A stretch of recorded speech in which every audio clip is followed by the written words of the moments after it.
Hello students,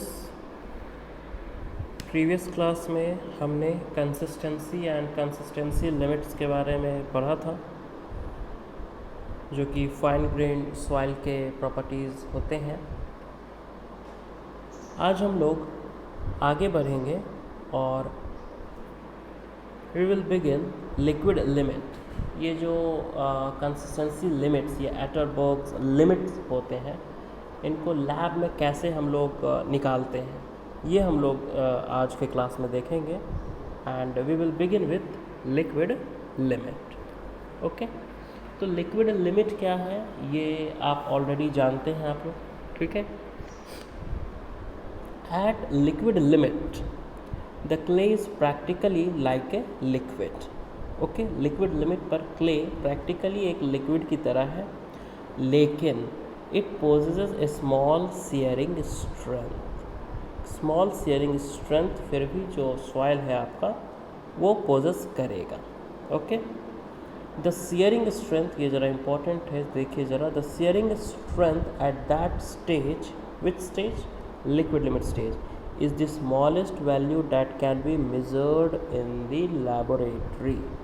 Okay, the liquid limit of soil depends upon the clay mineral present. Stronger the surface charge, clay mineral जो है उसका surface charge जितना strong रहेगा, and thinner the particle, तो amount of water will be more absorbed, and hence higher will be the liquid limit. Okay,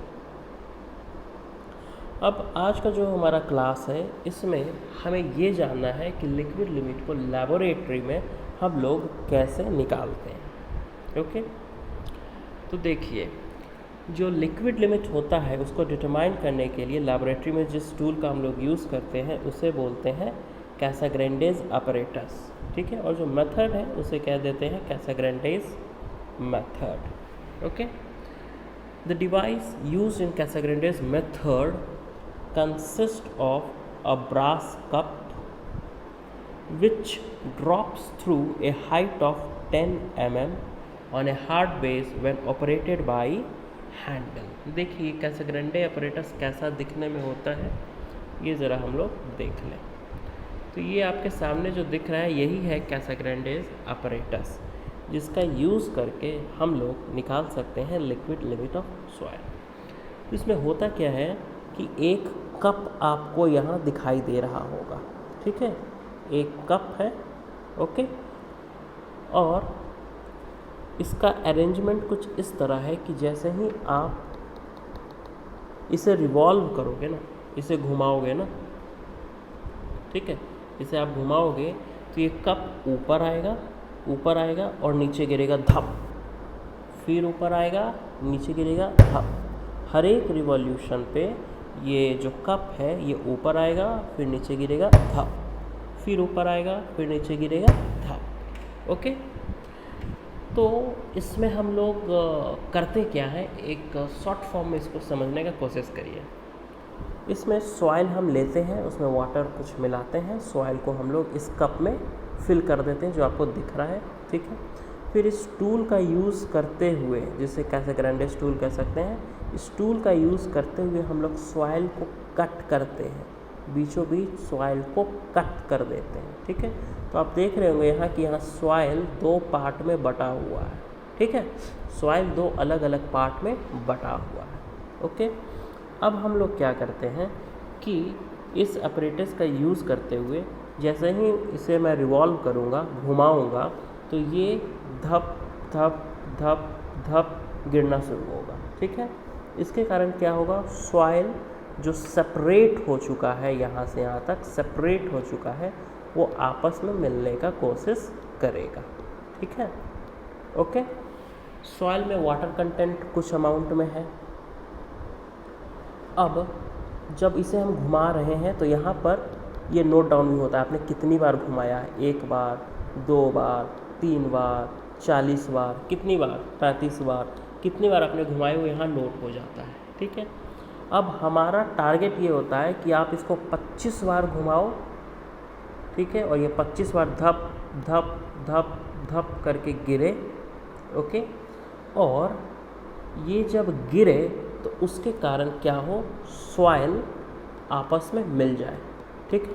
और उस समय जो वाटर कंटेंट हो सॉइल का, that will be defined as liquid limit of the soil, ठीक है। लेकिन ऑब्वियस सी बात है, ये संभव नहीं है कि मैं 25 बार करूँ, 25 बार में ही सॉइल आपस में आके मिल जाएगा। No, it is not possible, ठीक है। हमेशा वो पॉसिबल नहीं होता है, ठीक है। इसलिए हमें थोड़ा सा मेथड में बदलाव करना पड़ेगा। क्या बदलाव करेंगे वो मैं बताऊँगा, ठीक है। तो बेसिक आइडिया आपको मिल गया है इस इंस्ट्रूमेंट का और इस मेथड का कि कैसे हम लोग लिक्विड लिमिट निकालते हैं, ठीक है। आइए इसको थोड़ा हम लोग डिटेल में देखते हैं।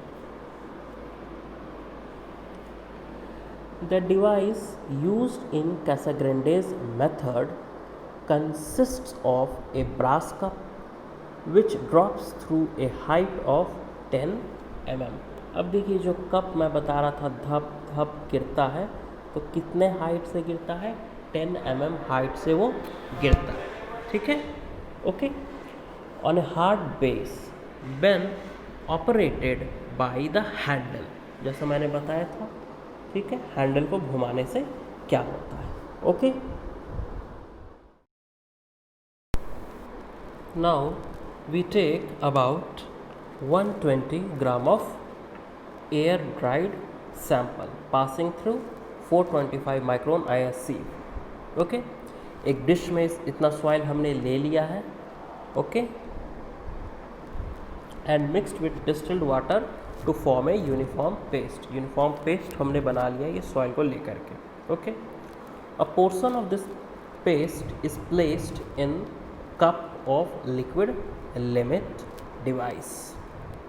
जो कप की मैं बात कर रहा था वहाँ हमने जो पेस्ट हमने बनाया है उसको रखा, and surface is smoothened and levelled with a spatula to maximum depth of 1 centimetre, ठीक है।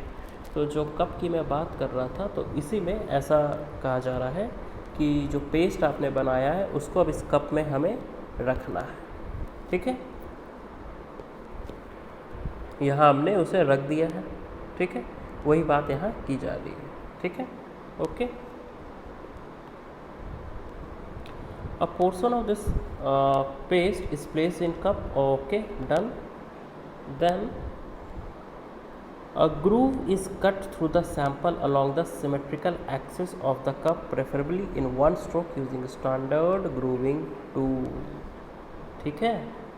हमें एक ग्रूव बनाना है, जो ग्रूव हमें यहाँ दिख रहा है, ठीक है।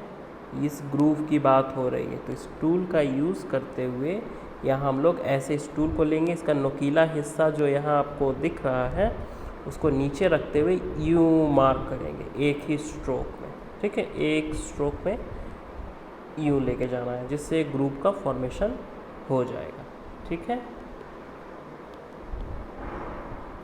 अब ये जो स्टैंडर्ड ग्रूविंग टूल है जिसकी बात हो रही है, ये 2 किस्म के होते हैं, ओके। कैसाग्रैंडेज टूल क्या है? It cuts A groove of with 2 mm at bottom. Bottom पे ये 2 mm कट करेगा, टॉप पे 11 mm कट करेगा, और कितना डेप्थ? 8 mm डेप्थ रहेगा, ठीक है। जो ग्रूव ये बनाएगा उसका डायमेंशन यहाँ दिया हुआ है, ठीक है। और it is recommended for normal fine grain soils के लिए इसका यूज़ होता है, ठीक है। एक है आपका ASTM tool, it cuts A group of with 2 mm, ठीक है। टॉप पे 13.6 mm और 10 mm डीप, ठीक है। ये डायमेंशन ऑफ द ग्रूव दिया हुआ है। It is use for sandy fine grain soil in which Casagrande tool tends to tear the soil in the groove, ठीक है। तो यहाँ आपने ये जाना कि जो ग्रूविंग टूल होते हैं वो 2 प्रकार के हो सकते हैं, कैसाग्रैंडे टूल और ASTM टूल, ओके। अब देखिए जो हैंडल है आपका वो ऐसा नहीं है कि आप जितना मर्जी या उतना धीरे या उतना तेज़ी से घुमा सकते हैं, नहीं। The handle is turn eight a rate of 2 revolutions पर सेकेंड, ठीक है। इस चीज़ को ध्यान में रखना है, 2 रिवॉल्यूशंस पर second, until the 2 parts of the soil come in contact at the bottom of the groove। कब तक रिवॉल्व करते रहेंगे भैया? तो जब तक 2 पार्ट ऑफ द सॉइल जो है come in contact at the bottom of the groove, जो बॉटम ऑफ द ग्रूव है वहाँ दोनों सॉइल आपस में कॉन्टैक्ट में ना आ जाए, ठीक है, तब तक आपको रिवॉल्व करना है। The groove should close by the flow of soil and not by slippage between soil and the cup. ये बड़ा ध्यान रखना है कि जो ग्रुप क्लोज हो रहा है मतलब सॉइल ग्रुप को फिल कर दे रहा है तो वो फ्लो ऑफ सॉइल के कारण होना चाहिए, ठीक है, सॉइल फ्लो कर रहा है उसके कारण हो, ना कि स्लीपेज।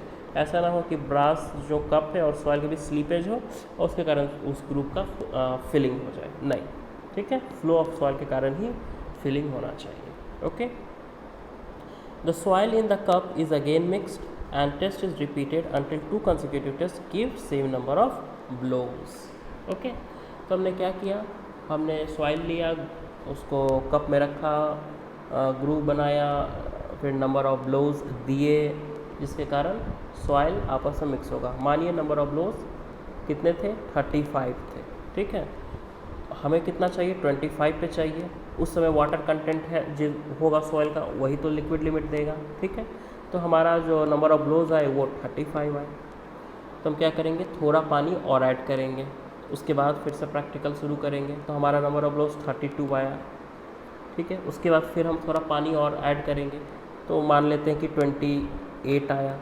उसके बाद थोड़ा पानी और मिलाए 26 आ गया।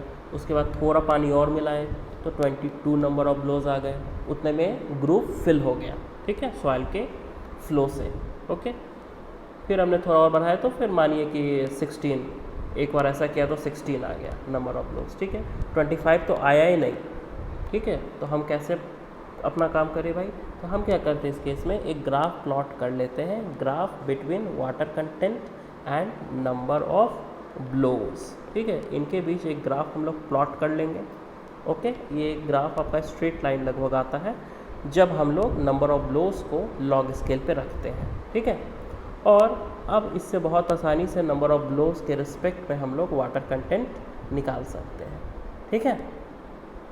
ओके, चलिए, तो उसी चीज़ को यहाँ लिखा हुआ है, आइए देखते हैं। The soil in the cup is transfer to a dish containing the soil paste and mix thoroughly after adding more water. हमने और पानी ऐड किया है, ठीक है।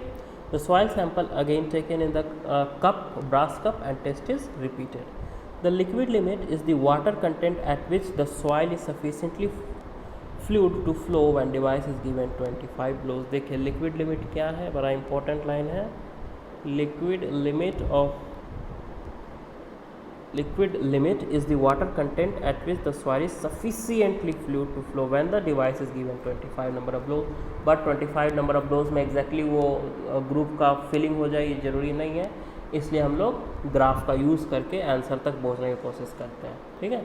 A plot is made between the water content and number of blows, जो plot अभी हमने देखा। The plot is straight line and known as flow curve. Plot का क्या नाम है भाई, प्लॉट को क्या बोलते हैं, फ्लो कर्व।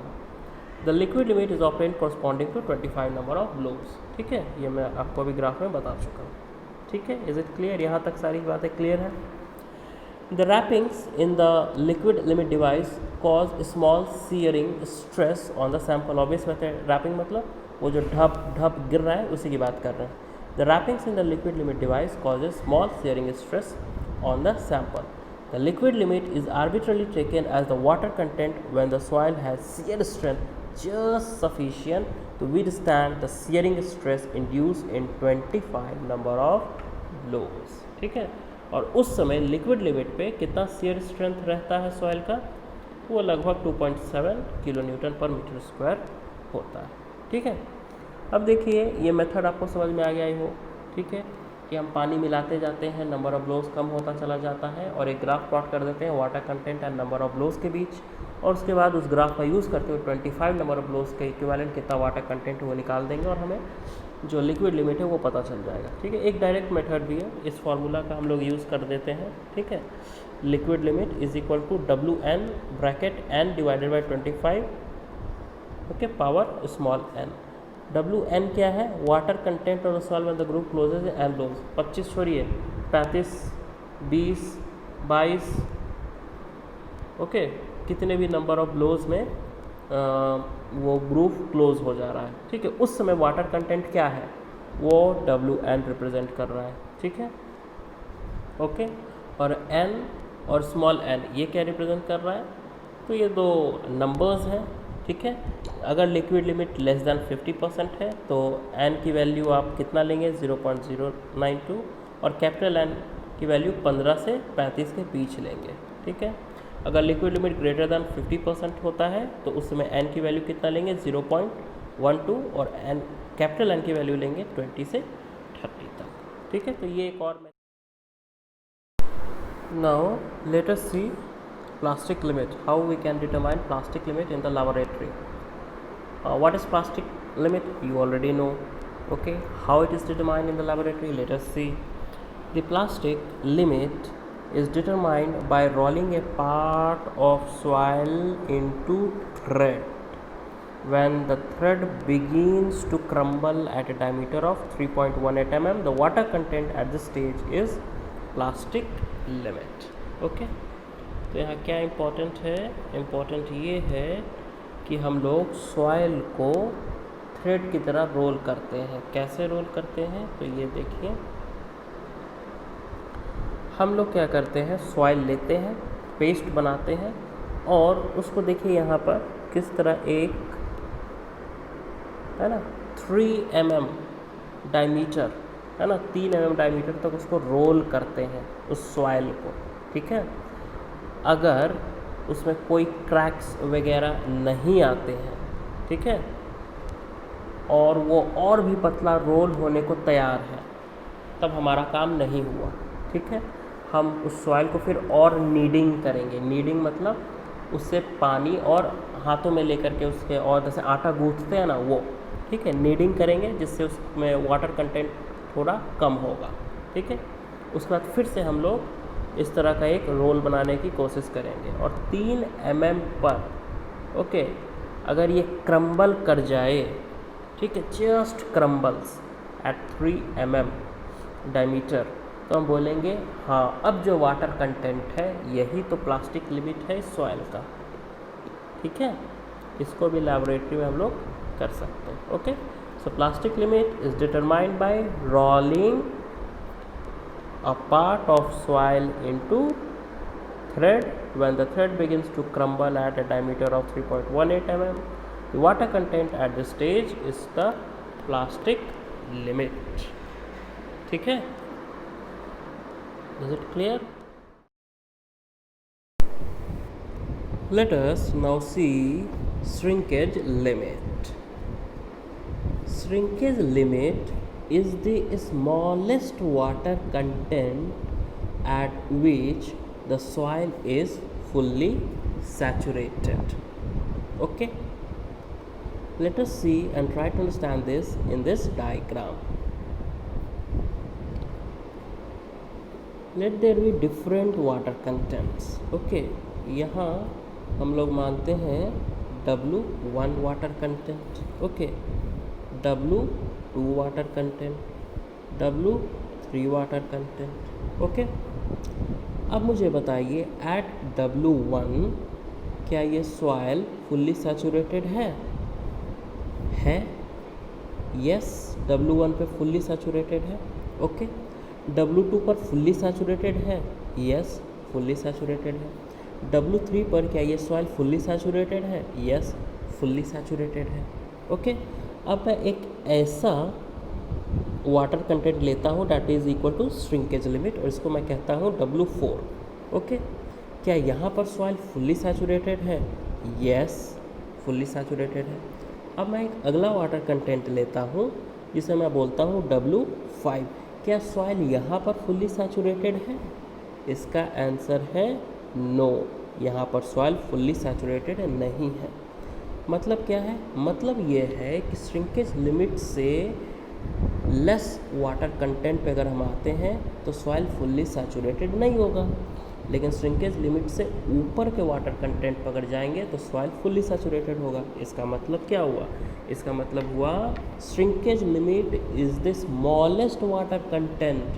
ये सबसे कम वाटर कंटेंट है जहाँ पर सॉइल फुल्ली सैचुरेटेड होता है। इससे कम वाटर कंटेंट पे सॉइल फुल्ली सैचुरेटेड नहीं हो सकता। Okay, I hope you got this. Then इसके बाद कहा जा रहा है it is the maximum water content, अभी बात कर रहे थे स्मॉलेस्ट वाटर कंटेंट की, ओके। इसके बाद अब बात कर रहे हैं it is the maximum water content at which a reduction of water content will not cause a decrease in the volume of soil mass। आइए इसको हम लोग समझने की कोशिश करते हैं कि इसका मतलब क्या है।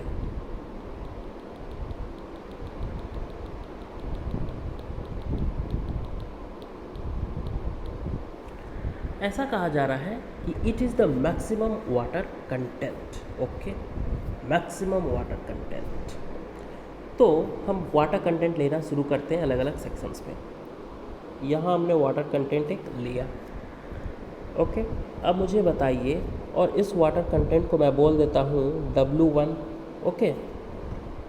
अब यहाँ पर इस वाटर कंटेंट पे मैं ये कह रहा हूँ कि अगर इस वाटर कंटेंट से मैं वाटर कंटेंट को रिड्यूस करूँ, डैट इज़ W1 से घटा करके इसको मैं W1 डैश पर ले जाऊँ, तो क्या मुझे आप ये बताएंगे कि there will be reduction in volume of soil और not? There will be, diagram को देखकर ही बता सकते हैं, there will be no reduction in the volume of soil mass, okay. मैं क्या करता हूँ, एक और वाटर कंटेंट कंसिडर करता हूँ। इस बार इसका नाम देता हूँ मैं W2, ओके। और अब इस वाटर कंटेंट पे हम लोग बात करते हैं। Now at this water content let us consider that there is a reduction of water content, मतलब वाटर कंटेंट हो गया W2 डैश। क्या इस वाटर कंटेंट पे दैट इज़ W2 पर अगर मैं वाटर कंटेंट को रिड्यूस करूं तो क्या वॉल्यूम ऑफ सॉइल में कोई रिडक्शन हो रहा है? नहीं हो रहा है, ठीक है।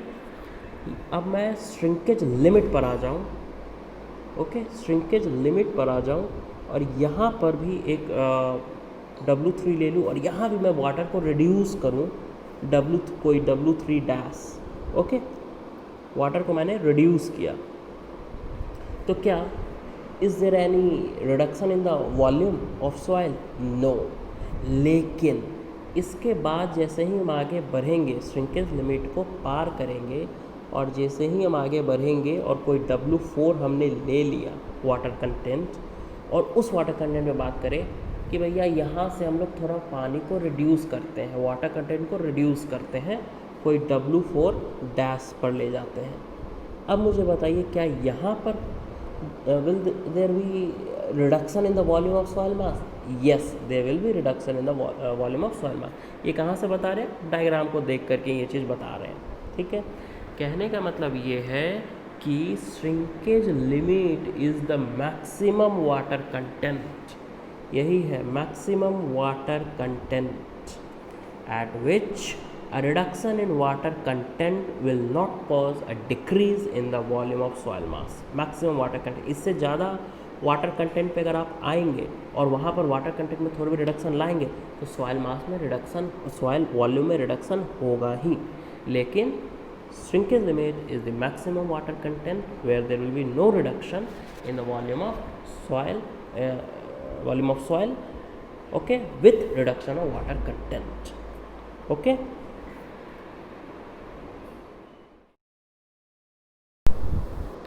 अब हम लोग देखेंगे कैसे लैबोरेटरी में हम लोग श्रिंकेज लिमिट सॉइल का निकाल सकते हैं।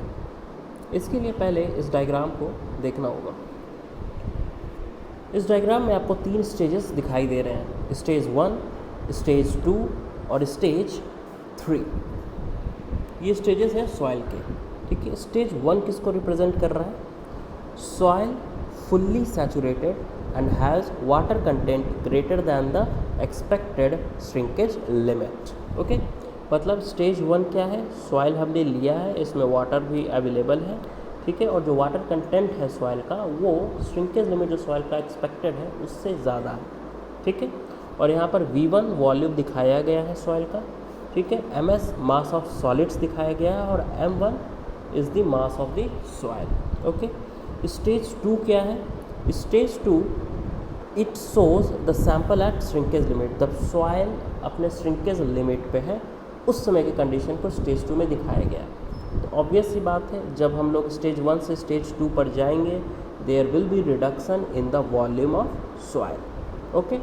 सॉइल में रिडक्शन होना ही होना है, ओके, तो जो वॉल्यूम V1 था वो अब वॉल्यूम V2 हो गया है, और जो रिडक्शन है वो V1 माइनस V2 के द्वारा दिखाया गया है। ओके, और मास of the soil is now M2। Okay, और स्टेज 3 जो है वो बता रहा है कि soil is oven dried. Soil क्या है? ओवन ड्राइड है। अब देखिए स्टेज 2 और स्टेज 3 में एक चीज़ जो हमें देखना है, स्टेज 2 क्या है? Soil eight shrinkage limit. Shrinkage limit से हमने वाटर को कम करना शुरू किया, लेकिन हम जानते हैं, हमने अभी अभी पढ़ा था कि श्रिंकेज लिमिट से नीचे अगर वाटर कंटेंट को आप कम करोगे तो वॉल्यूम ऑफ सॉइल में कोई रिडक्शन नहीं होगा। मतलब क्या? ये जो वॉल्यूम ऑफ सॉइल है it is equal to this volume of soil, है ना। ये दोनों इक्वल वॉल्यूम ऑफ सॉइल है। अंतर क्या है? अंतर बस इतना है कि इस वॉल्यूम ऑफ सॉइल में वाटर है और इस वॉल्यूम ऑफ सॉइल में वाटर को किसने रिप्लेस कर दिया है? एयर ने रिप्लेस कर दिया है। ओके, सो V2 अगर वॉल्यूम था स्टेज 2 में और स्टेज 3 में अगर वॉल्यूम V3 है तो we can easily say that V3 is equal to V2। Okay, और यहाँ पर मास ऑफ सॉलिड्स MS दिया हुआ है। ओके, चलिए अगर ये डायग्राम आपका क्लियर है, स्टेज 1 2 3 अगर क्लियर है तो now let MS B the mass of solids. तो ये मैंने ऑलरेडी आपको बता रखा है कि MS क्या है? मास ऑफ सॉलिड्स है। अब मुझे ये बताइए what is the mass of water stage 1। Stage 1 में मास ऑफ वाटर कितना होगा? स्टेज 1 यही है, मास ऑफ वाटर। तो इस सॉइल में वाटर है क्योंकि सॉइल फुली सैचुरेटेड, इसलिए सिर्फ वाटर है और सॉलिड्स है। ठीक है, और मास ऑफ सॉलिड्स हमें पता है कि वो MS है। तो मास ऑफ वाटर कितना होगा? M1 minus MS। So this is what will be the mass of water in stage 1। ठीक है, वही हमने यहाँ लिखा है, mass of water in stage 1 is given by M1 minus MS। Okay, loss of mass of water from stage 1 to stage 2। Stage 1 से stage 2 पर जब हम लोग आए तो मुझे ये बताइए कितना मास ऑफ वाटर लॉस हुआ है। हमें ये पता है कि वॉल्यूम ऑफ वाटर कितना लॉस हुआ भैया, तो हमें पता है कि V1 minus V2 is the volume of water loss. तो वॉल्यूम को अगर मैं मास में कन्वर्ट करना चाहूँ तो अगर डेंसिटी ऑफ वाटर से मल्टीप्लाई कर दूँ तो ये कन्वर्ट हो जाएगा मास में। Okay, so now we know loss of mass of water from stage 1 to stage 2 is V1 minus V2 into rho W। Okay, तो मुझे अब ये बताइए what will be the mass of water in stage 2। तो मास of water stage 2 में कितना होगा? Stage 1 में जितना वाटर था माइनस जितना वाटर का लॉस हो गया स्टेज 2 में आते आते। अगर ये हम लिख दे तो हमें मिल जाएगा what is the amount of mass of water in stage 2 जो यहाँ लिखा गया है। ओके, और वाटर कंटेंट एट स्टेज 2 उसी को तो श्रिंकेज लिमिट बोलते हैं। तो श्रिंकेज लिमिट या फिर वाटर कंटेंट एट स्टेज 2 कैसे निकलेगा? मास ऑफ वाटर पता है, मास ऑफ सॉलिड से डिवाइड कर देंगे। सो श्रिंकेज लिमिट या फिर वाटर कंटेंट एट स्टेज 2, जिसको अगर मैं W से रिप्रेजेंट कर दूँ तो it will be equal to mass of water stage 2 that is M1 minus MS minus V1 minus V2 into rho W। ये तो हमने निकाल रखा है यहाँ पर। ठीक है, divided by mass of solids. ये आपको क्या देगा? It will give you water content at stage 2 and we know that water content at stage 2 is the shrinkage limit. ठीक है, अब यहाँ देखिए M1 minus MS divided by MS, अगर इस चीज़ को मैं एक साथ ले लूँ, ठीक है, इसका मतलब क्या है?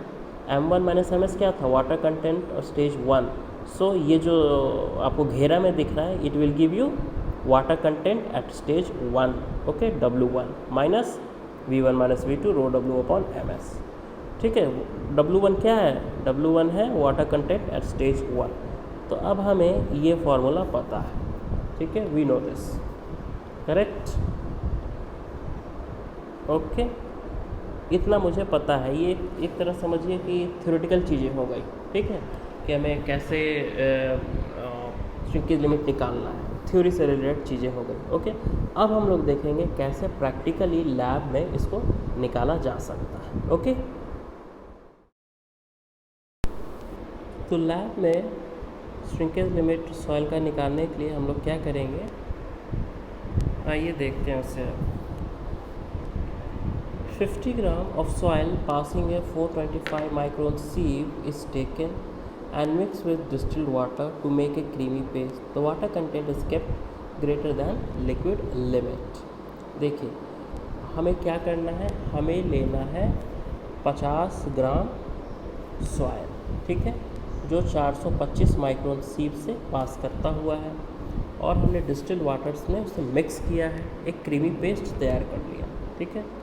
और वाटर कंटेंट जो अभी शुरुआत में हमें रखना है वो ज़्यादा ही रखना, ऑब्वियस बात है, श्रिंकेज लिमिट से ज़्यादा रखना है, ग्रेटर देन लिक्विड लिमिट भी रख सकते हैं, ठीक है। Circular shrinkage dish made of porcelain और स्टेनलेस स्टील, डायमीटर जिसका दे रखा है 30 to 40 mm और हाइट दे रखा है 15 mm, ऐसा एक श्रिंकेज डिश हम लोग लेते हैं। देखिए यहाँ आपको श्रिंकेज डिश दिखेगा,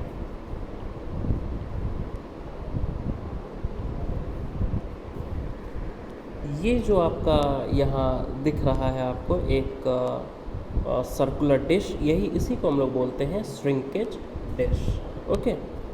तो इस डिश को हमें लेना है, ठीक है, हमने इस डिश को लिया। सबसे पहला हमारा काम है इस डिश का वॉल्यूम कितना है वो निकालें हम लोग, ओके।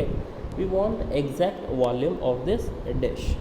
तो इसका एग्जैक्ट वॉल्यूम निकालने के लिए हम लोग क्या करेंगे, capacity of shrinkage dish is obtained by putting mercury into it and then measuring the mass of mercury and then dividing it by specific gravity of mercury, ठीक है, जो कि 13.6 दे रखा है। तो इस डिश का, सर्कुलर श्रिंकेज डिश जिसे मैं कहूँ तो बेहतर होगा, हमें निकालना है वॉल्यूम, ओके। इसका वॉल्यूम निकालने के लिए हमें क्या किया है, हमने इसमें मर्क्यूरी डाल दिया है, ठीक है। अब मर्क्यूरी डालें तो मर्क्यूरी संभव है कि थोड़ा सा ऊपर भी आ जाए, तो उसको पूरी तरह समतल करने के लिए हम लोग इस ग्लास प्लेट का यूज़ करते हैं। इस ग्लास प्लेट को हम लोग क्या करते हैं, इसके ऊपर रख देते हैं, ठीक है, और प्रेस करते हैं, इससे जो एक्सेस मर्क्यूरी है वो बाहर निकल के गिर जाता है, ठीक है। जितना एग्जैक्ट अमाउंट इसमें मर्क्यूरी होना चाहिए अब उतना ही फील्ड है, ठीक है। अब इसका मास हम लोग निकाल लेंगे, ठीक है, और स्पेसिफिक ग्रेविटी ऑफ मर्क्यूरी जो कि 13.6 होती है उसे डिवाइड करके हमारा टारगेट ये होता है कि इसका वॉल्यूम निकाल लें, ठीक है, ओके। तो उस डिश का हमने वॉल्यूम निकाल लिया है, okay. The inside space of empty shrinkage dish is coated with a thin layer of Vaseline, एक वैसलीन का कोटिंग हम लोग कर देते हैं, ठीक है। The mass of empty shrinkage dish is obtained accurately, empty shrinkage dish का हमने मास भी निकाल लिया है, ओके।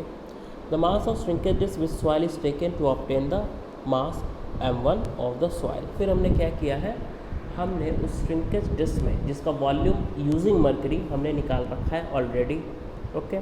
अब उसमें हमने सॉइल जो हमने सबसे पहले एक क्रीमी पेस्ट बनाया था, उस क्रीमी पेस्ट को हम लोग क्या कर रहे हैं, श्रिंकेज डिश में डाल रहे हैं, ठीक है।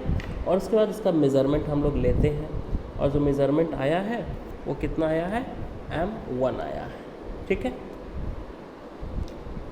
उसके बाद सॉइल को हम लोग अलाउ करते हैं ड्राई होने के लिए, ठीक है, इन एयर ड्राई हो रहा है। उसके बाद फाइनली हम इसको ओवन ड्राई करते हैं, ठीक है। क्या किया है हमने एक श्रिंकेज डिश लिया है जिसका वॉल्यूम हम पहले ही निकाल चुके हैं, उसमें हमने क्रीमी पेस्ट जो सॉइल का तैयार किया है उसको रख दिया है, और उसके बाद उसका मास m1 निकाल लिया है, और उसके बाद उसको ओवन ड्राई कर दिया है, ओके। ओवन ड्राई करने के बाद क्या करना है ये देखते हैं। The mass of the shrinkage dish with dry soil is taken to obtain the mass of dry soil ms, ठीक है। अब श्रिंकेज डिश को जैसे ही आप ओवन में रखेंगे और 24 घंटे के बाद निकालेंगे तो सॉइल जो है वो ड्राई हो जाएगी, ठीक है, और आप आराम से जो ड्राई सॉइल का मास ms है वो भी निकाल सकते हैं। हमने क्या किया अभी तक भैया, तो हमने श्रिंकेज डिश लिया, उसमें सॉइल रख दिया, उसका वॉल्यूम श्रिंकेज डिश का ऑलरेडी हमें नोन है, ठीक है। क्रीमी पेस्ट जो हमने तैयार किया था सॉइल का वो डाल दिया श्रिंकेज डिश में, m1 निकाल दिया। उसके बाद सॉइल को ओवन ड्राई में ओवन ड्राई करते हुए हमने फिर जो ड्राई पैट है उसका मास ms निकाल दिया, ठीक है, ओके। अब क्या कर रहे हैं, for determination of volume of dry pack a glass of cup about 50 mm and 25 mm height is taken and place in largest. देखिए अब क्या कर रहे हैं, अब हमें चाहिए volume of the dry pack. तो ये देखिए इसी कप की अब बात हो रही है, ठीक है, इसी कप की बात हो रही है। इस कप में हम लोग जो ड्राई पैक है हमारे पास, ड्राई पैक मतलब क्या, जो सॉइल ओवन ड्राइड सॉइल है ना, वो एक सर्कुलर डिस्क का एक शेप ले चुका है ना, उसको हम लोग इस कप में मर्क्यूरी रखते हुए डुबो डालेंगे पूरी तरह, ठीक है, डुबो दिए। अब ये फुल्ली मर्क्यूरी से फिल्ड था और इस ड्राई पैक इस कप को मैंने रख दिया है इस कटोरी में, ठीक है, और ये मर्क्यूरी से ये पूरी तरह फिल्ड है। इसके अंदर मैंने डाल दिया किसे, ड्राई पैट ऑफ सॉइल को। तो मर्क्यूरी ओवरफ्लो करेगा ना, मर्क्यूरी ओवरफ्लो करेगा, ठीक है।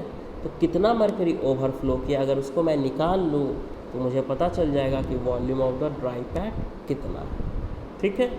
यह है इसका काम था, वही चीज़ यहाँ लिखी हुई है। The cup is filled with mercury, the excess mercury is remove by pressing glass plate and 3 prongs firmly over the top of the cup. The cup full of mercury is transferred to another large dish.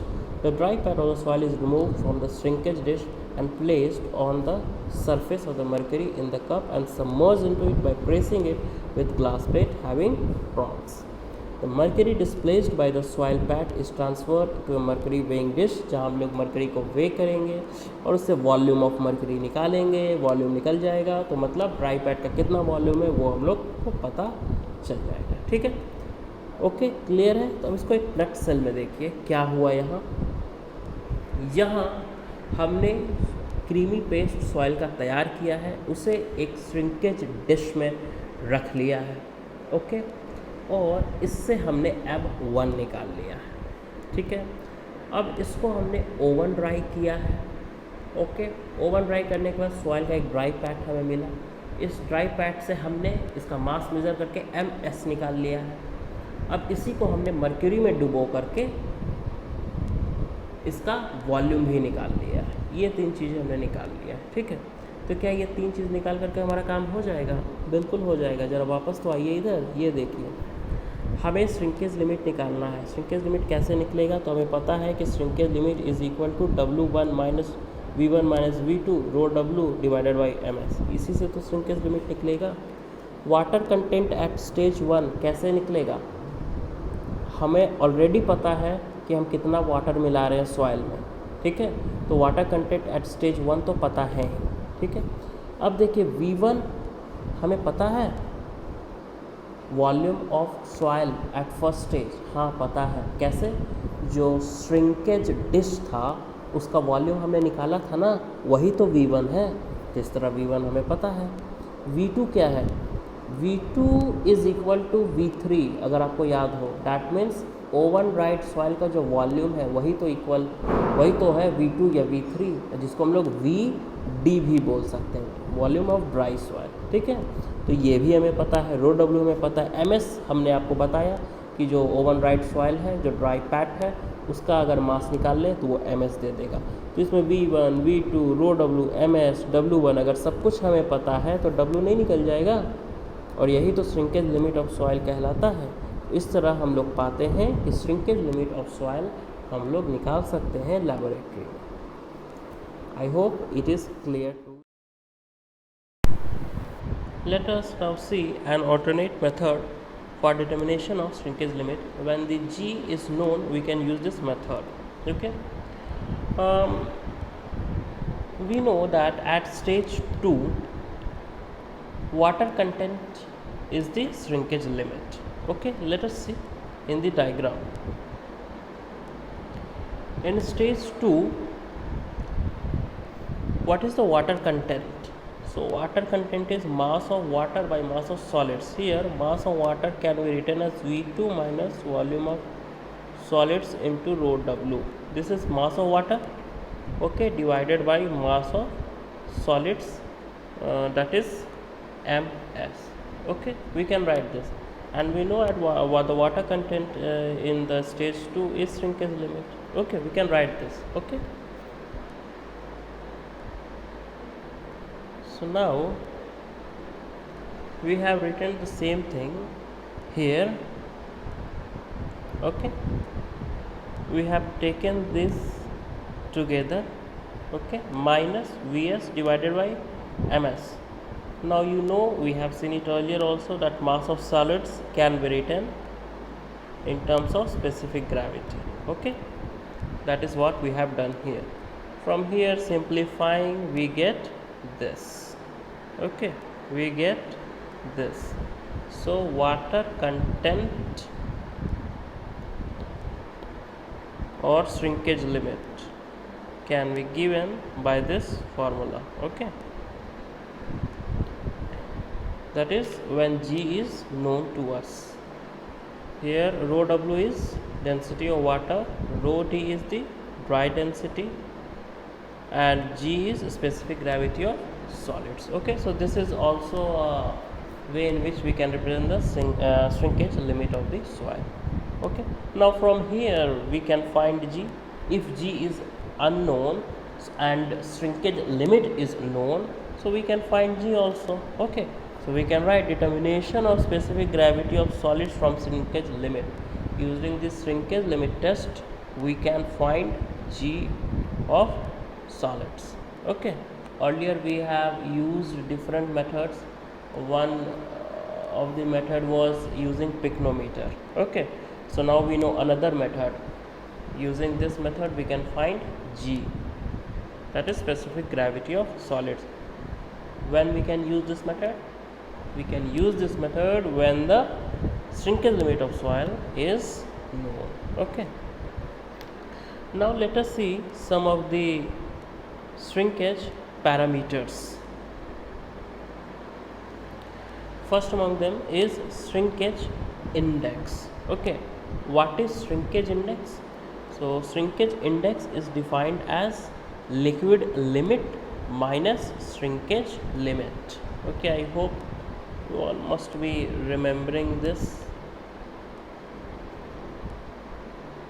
right?